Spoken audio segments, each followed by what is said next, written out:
The Lynn Museum and Art Center hosted a discussion about the Douglass family's impact in Lynn on September 30th as part of Douglass Week.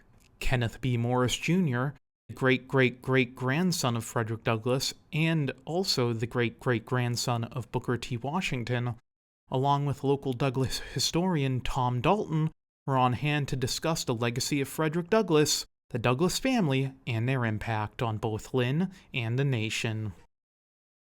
The evening opened with a presentation of the colors by Lynn English Marine Corps Junior ROTC and the reveal of a new donation by Tom Dalton. This is Frederick Douglass's deed to one of the houses that he owned here in Lynn.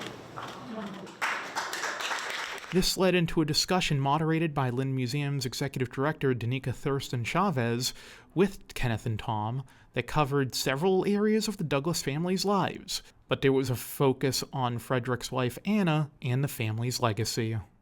And had she not sold her personal belongings to help finance his escape, had she not put together the disguise, the sailor's outfit that he would wear, who knows if he would have had the courage or the wherewithal to run away from slavery.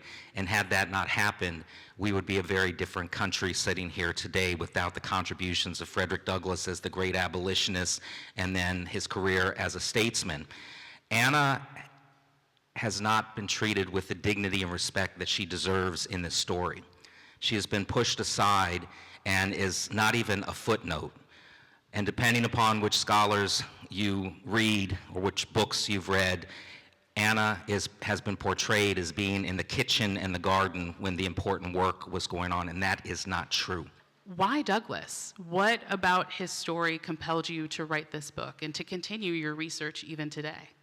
And when you read biographies of Douglass, not much is written about Lynn because not much is known. And I'm not saying I found a million great things, but I tried to do something at least accurate with primary sources. And I felt that was so important here because he's such an incredible human being. The narrative was written here, and not only is it an amazing book, but it's a tremendous act of courage. An example, when you believe in something so strongly, it's so important to you, that above everything, above your own safety, you write a book. And whenever I'm with students, they are always looking at me cross-eyed, like, man, you are so far removed, and what does all of this history have to do with our lives today? And why are you talking about these people that lived so long ago? And to help them understand, I always say that hands that touch the great Frederick Douglass and hands that touch the great Booker T. Washington also touch mine. So in a sense, even with all of those greats, I can say I stand one person away from each man, I stand one person away from history, and I stand one person away from slavery. For LCTV News, I'm Riley.